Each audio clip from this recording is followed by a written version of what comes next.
Bonjour à tout le monde et déjà merci pour m'avoir invité ici aujourd'hui pour pouvoir présenter notre projet et pour aussi présenter la vue des jeunes concernant la transmission des traditions.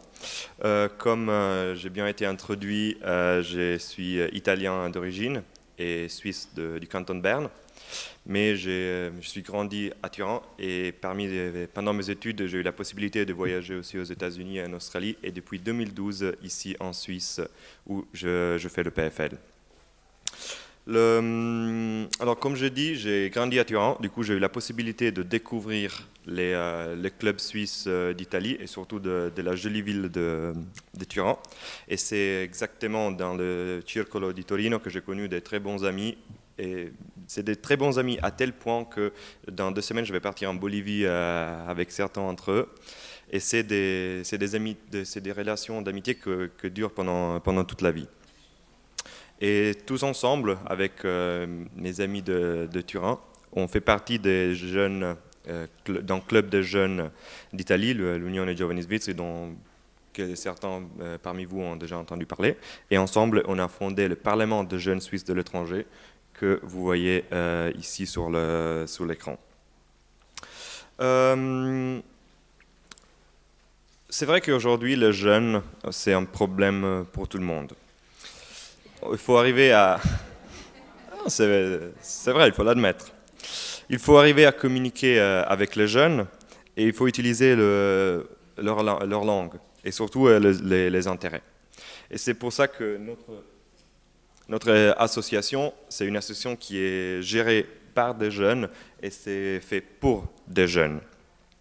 Le but, c'est de connecter les jeunes pour les garder informés de ce qui se passe en Suisse, mais aussi de ce qui se passe dans le monde et pour favoriser les échanges entre eux. Le but, au final, c'est qu'ils puissent partager des moments tous ensemble et qu'au final, ils s'engagent localement dans leur propre communauté.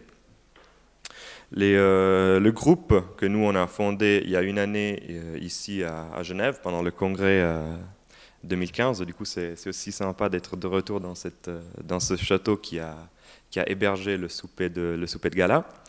Et l'association est ouverte à tous gens entre 15 et 35 ans qui sont nés et qui habitent à l'étranger ou qui ont vécu à l'étranger pendant au moins 10 ans.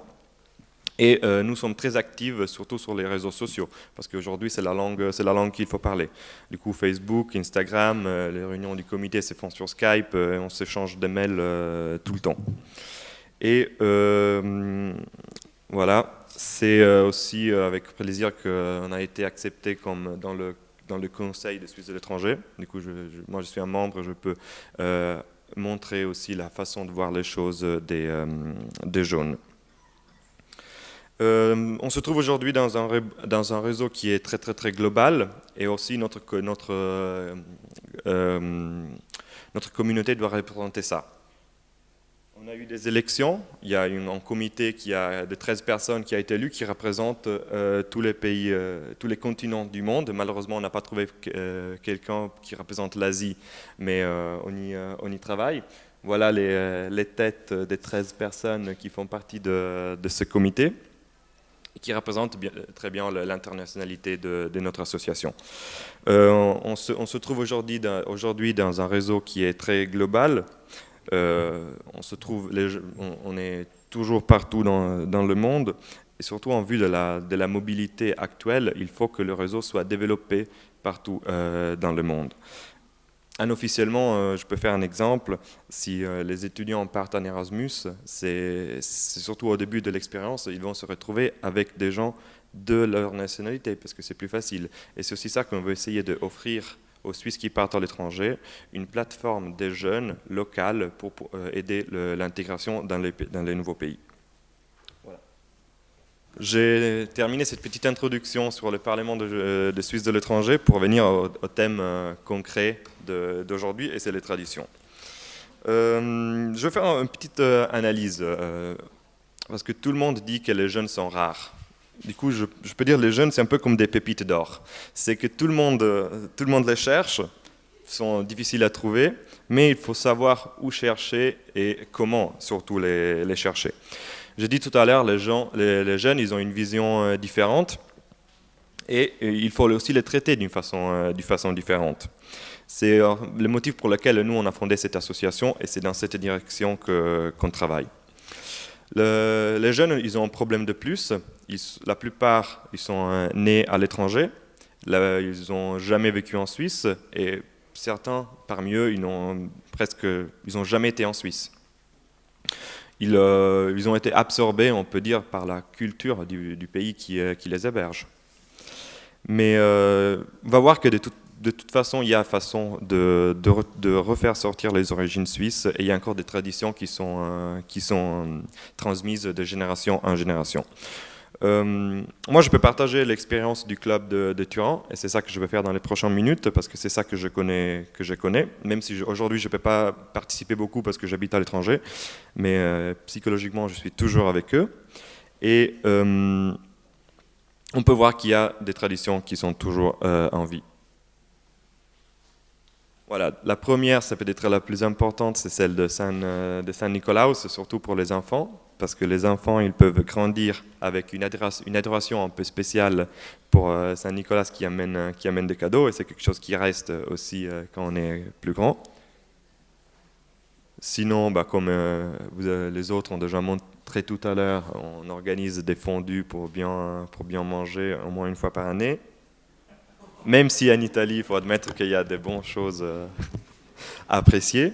Sinon, la fête nationale, ça c'était l'année passée. On voit qu'on s'est donné aussi pour faire du vin typique de la ville de Turin. Sinon, on organise aussi des amènements quand il y a des visites spéciales des personnalités ou seulement donner un peu d'espace aux jeunes pour qu'ils puissent se retrouver et faire leur propre fête. Parce qu'en fait, c'est ça que les jeunes, ils aiment.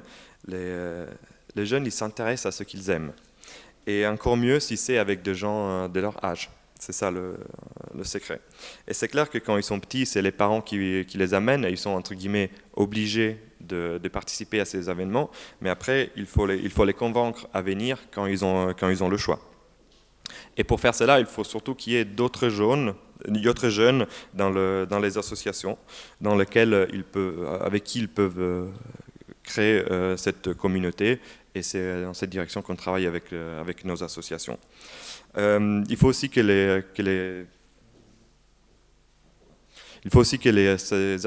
ces amènements soient gratuits, parce que les jeunes, ils n'ont pas beaucoup d'argent.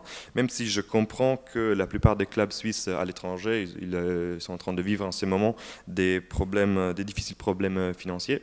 Mais c'est un investissement que, au moins à mon avis, il faut faire, parce que c'est un investissement pour le futur. En plus, pour essayer d'attirer les jeunes, il faut parler des thématiques qui puissent les intéresser et montrer que ça les concerne. Parce que si on continue à parler de l'AVS et des banques, les jeunes, ils ne vont pas répondre. Ils ne s'intéressent pas du tout à ça. Parce qu'ils voient quelque chose de très loin. Ça ne les intéresse pas. Par contre, si on parle de venir étudier en Suisse le service militaire, comme vous disiez, ou la Coupe de l'Euro il y a un mois, ça les intéresse. Et aussi, il faut parler leur langue. Et aujourd'hui, avec l'Internet et les réseaux sociaux, je ne dirais pas qu'ils sont importants, mais qu'ils sont indispensables.